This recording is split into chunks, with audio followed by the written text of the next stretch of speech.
మీకు ఎదురైన ఎప్పుడన్నా మీ నాకు తెలుగులో నేను ఏమి అలాంటివి ఫేస్ చేయలేదండి. నేను ట్రై చేసింది కూడా తమిళ్ కదా, నాకు తెలుగు అంత టచ్ లేదు. తెలుగు తనగా నాకు వచ్చింది ఆపర్చునిటీస్. రాజేంద్ర ప్రసాద్ గారు లేదు, తెలుగు నాకు ఈవి సత్యనారాయణ గారు ఫస్ట్ సినిమా జంబలకడి పంబ, అక్కడి నుంచి నేను ట్రావెల్ అయ్యాను కదా తెలుగులో.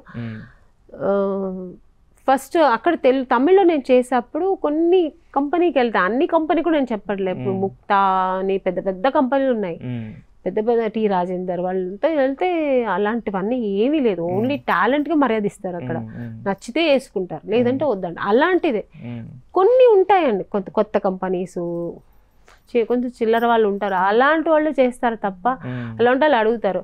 అది మనం వద్దనుకుని రావడమే తప్ప ఎందుకు మనకు అవసరం లేదు. చెడు అని తెలిసిన తర్వాత ఎందుకు పక్కకి వెళ్తాం, మనం మంచి ఉన్న చోట వెళ్తాం అంతే. అంటే అక్కడ పెద్ద హీరోలు అలాంటి ఆశ అని చూపించేవాళ్ళ, పెద్ద హీరోతో సినిమా అని చెప్పి ఇలాంటివన్నీ ఎలా ఉండేది? లేదా పెద్ద హీరో అంతా ఏం లేదు, అక్కడ కొత్త ఉండేవాళ్ళు పెద్ద అంత ఆశ అంతా లేదు. వాళ్ళు యాటిట్యూడ్ తెలిసిపోయేది. ఎవరు డైరెక్ట్ గా రామ్మా అలా వెళ్ళా నేను కావాలి అలా ఎవరు అడగరు, అంత ఇండీసెంట్ గా ఎవరు అడగరు. ఎలా అంటే ఇలా ఉంటది అని ఒక మూడో మనిషి వచ్చి మనకు చెప్తే మనకు అర్థమవుతుంది, ఇలా ఉంటే ఇలా ఉండాలి, ఇలా అడ్జస్ట్ చేయాలి. ఇష్టం లేదండి నేను అలాంటి అమ్మాయి కాదంటే పక్కకి వెళ్తారు. వాళ్ళకి ఇంకొకరు ఉంటారు కదండి, చాలా మంది ఉన్నారు, దానికని వెళ్ళే వాళ్ళు ఉన్నారు, వద్దనుకునే వాళ్ళు ఉంటారు. అందుకని అందరినీ తప్ప అనట్లేదు, కొంతమంది మనం ఫేస్ చేయాల్సి వస్తుంది. మనకు తెలియదు కదండి. ఇప్పుడు ఈ సినిమా వాళ్ళు ఒక కంపెనీ అని తీసుకెళ్తారు, సినిమా తీస్తారా మనకు తెలియదు, వెళ్తాం మనకు తెలిసి చూసిన తర్వాత తెలిసి సినిమా తీస్తారా లేదా, ఇది నిజంగానే సినిమా ఆఫీసా తెలిసిపోతుంది మనకు.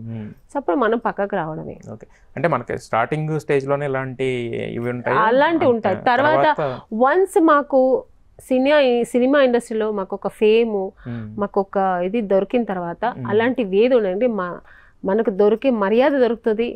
ఒక ఆర్టిస్ట్గా ఇక్కడ ఎప్పుడు నిలబడి ఉంటాము, అందరూ ఆ మర్యాద ఇస్తుంటారు. తెలుగులో తమిళ్ అన్నిట్లో చేసినా కూడా ఏంటంటే ఇప్పుడు కమల్ హాసన్ గారు లాంటి వాళ్ళతో కూడా చేసిన ఇది ట్రాక్ రికార్డ్ మీకు ఉంది కదా, కె విశ్వనాథ్ గారు లాంటి వాళ్ళతోటి. సో కమల్ హాసన్ గారు ఏంటంటే మిస్టర్ పర్ఫెక్షనిస్ట్ అనే పేరు ఆయనకు ఉండేది. యాక్చువల్గా ఏంటంటే లోకనాయకుడు అంటారు రకరకాలుగా. అంటే ఇప్పటికి కూడా స్టిల్ మీరు ఇది చూస్తే రీసెంట్గా చేస్తున్న సినిమాలు కూడా చేస్తే ఆయన చేసిన అటెంప్ట్స్ అన్నీ కూడా నెవర్ బిఫోర్, అంటే వేరే వాళ్ళు చేయడానికి కూడా సాహసించిన అటెంప్ట్స్ చేశారు కదా. సో ఆయనతో ఎలా ఉండేది వర్కింగ్ ఎక్స్పీరియన్స్ మీకు? ఏమంటారు, ఒక డిక్షనరీ అండి వాళ్ళంతా. వాళ్ళతో వెళ్తే ఏదో ఒకటి నేర్చుకుంటాము. కె విశ్వనాథ్ గారు ఉన్నారు, ఆయన స్కూల్లో ఆయన సినిమా చేసేటప్పుడు ఏదో ఒకటి నేర్చుకుంటాం. డిసిప్లిన్, ఆ టైమింగ్స్, ఆయన యాక్టింగ్ అంటే యాక్టింగ్ దాంట్లో మునిగిపోతారు. అసలు ఇంక వేరే ఏం ఉండదు ప్రపంచం. ఆయనకి బ్రేక్ తినాలి మన టైంకి అనేది కూడా ఉండదు. ఓన్లీ యాక్టింగ్ వీళ్ళకి ఎలా చెప్పించాలి, ఇది ఎలా పెట్టాలి, ఇది ఈ సీన్ ఎలా వస్తే బాగుంటుంది, దీంట్లోనే ఉంటారు. సో అవన్నీ చూస్తాడు. ఆయన వర్క్, ఆ హార్డ్ వర్క్ మనం నేర్చుకోవాలి, ఆ సిన్సియారిటీ, ఆ డెడికేషన్. బాపు గారి దగ్గరికి వెళ్తే ఆయన చాలా సింప్లిసిటీగా ఉంటారు, డౌన్ టు ఎర్త్. ఆయన ఒక డైరెక్టర్ లాగా అస్సలు ఎక్కడా అనిపించరు. ఆ బంద ఇది ఏముండదు, చాలా సింపుల్గా ఉంటారు.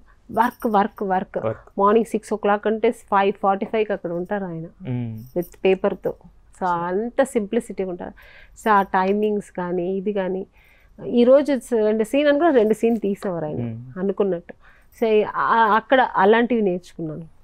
ఇంకా కమల్ హాసన్ గారు అన్నప్పుడు ఆ యాక్టింగ్, అసలు ఆ కళ్ళల్లో నీళ్ళు, గ్లిజరిన్ లేకుండా ఆయన యాక్ట్ చేసేవారు. గ్లిజరిన్ అస్సలు వాడారు ఆయన, అస్సలు గ్లిజరిన్ వాడారు. అనుకుంటే ఆ వాటర్ వచ్చేసింది. అంటే అలా అవును. ఇప్పుడు సీన్ చెప్తున్నారు అనుకోండి, చెప్తే రిహర్సల్లోనే ఆయన ఏడ్ చేస్తుంటారు ఇంకా ఆ సీన్కి.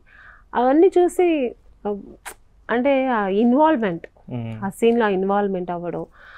డైరెక్టర్ గారు అన్నిసార్లు చెప్తే కూడా ఆయన విసిగించుకునేవారు కాదు. ఇప్పుడు డైరెక్టర్ ఏంటంటే రిహర్సల్ టేక్ అయ్యేదాకా, ఇప్పుడు లైటింగ్ చెప్పేసి లైటింగ్ చేస్తున్నంత సేపు రిహర్సల్ చేస్తూనే ఉండాలి. ఆయన ఈ సీన్ అనుకో చేస్తూనే ఉండాలి, మళ్ళీ చేయనా రండి ఇట్లా చెప్తూనే ఉంటారు. వాళ్ళు చేస్తూనే ఉన్నప్పుడు ఆయన అన్నిసార్లు చేసేవారు. మరి అంత పెద్ద హీరో వెళ్ళి చేరేసుకుని కూర్చొని సరే వాళ్ళు ఏదో అసిస్టెంట్లు వీళ్ళు మీరు చేసుకోండి అని చెప్పి కూర్చునేవారు కాదు. ఆయన ఎన్నిసార్లు చెప్తే అన్నిసార్లు ఆయన చేసేవారు, అంత పెద్ద హీరో.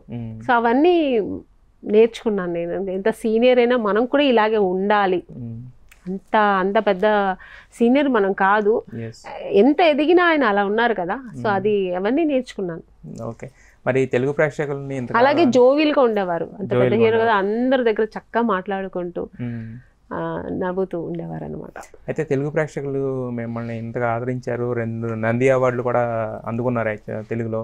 సో ఇంకా మీరు ఫ్యూచర్లో అంటే తెలుగు సినిమా ఇండస్ట్రీ మీకు ఆల్మోస్ట్ నేమ్ ఇచ్చింది, ఫేమ్ ఇచ్చింది, అన్నీ ఇచ్చింది కదా.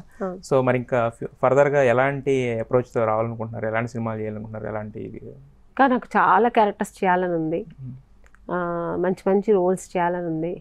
ఇంకా మనకు ప్రేక్షకులకు దగ్గరగా ఇట్లా మంచి మంచి క్యారెక్టర్స్, మర్చిపోలేని క్యారెక్టర్స్ అని చేయాలి, పెద్ద పెద్ద డైరెక్టర్స్తో వర్క్ చేయాలంది.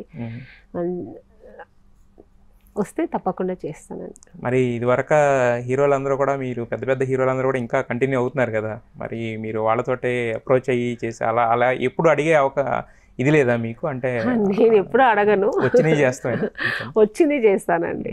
వాళ్ళకి అనిపిస్తుంది ఓకే అమ్మని అయితే బాగుంటుందని వాళ్ళకి అన్నప్పుడు చేస్తారు, మళ్ళీ తప్పదు, తప్పకుండా పిలుస్తారు, అప్పుడు చేస్తాను.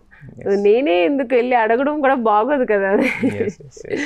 అదే రాజేంద్ర ప్రసాద్ గారి లాగా మిగతా హీరోలు కూడా అనిపించినప్పుడు ఖచ్చితంగా వస్తారు వాళ్ళు. ఖచ్చితంగా మీరు అంటే ఇంతకు ముందు నేను చెప్పినట్టే, మీరు ఎప్పుడు చూసినా కూడా మా అమ్మని గారు అనే ఫీలింగ్ ఉంటుంది, కానీ ఎవరో ఒక యాక్ట్రెస్ వచ్చి నటిస్తుంది అనే ఫీలింగ్ అయితే మాకు ఎప్పుడు లేదు.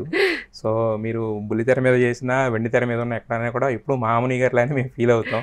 మీరు బెంగళూరు అమ్మాయో లేదా తమిళ్లో చేశారు ఇలాంటివి కూడా ఉండవు, తెలుగు అమ్మాయి ఫీల్ అవుతాం. తెలుగు అమ్మాయి అండి, యాక్చువల్లీ అయితే నేను బేసికలీ తెలుగు అమ్మాయి. కానీ మా ఫోర్ ఫాదర్స్ ఎప్పుడూ అక్కడ బెంగళూరు సెటిల్ అయ్యి అక్కడే ఉన్నారు కాబట్టి, సో కన్నడ బాగా మాకు ఆ నేటివిటీ కానీ కన్నడ బెంగళూరు అంతా అలవాటు తప్ప బేసికలీ మీ తెలుగు అమ్మాయే, మా అమ్మని గారే.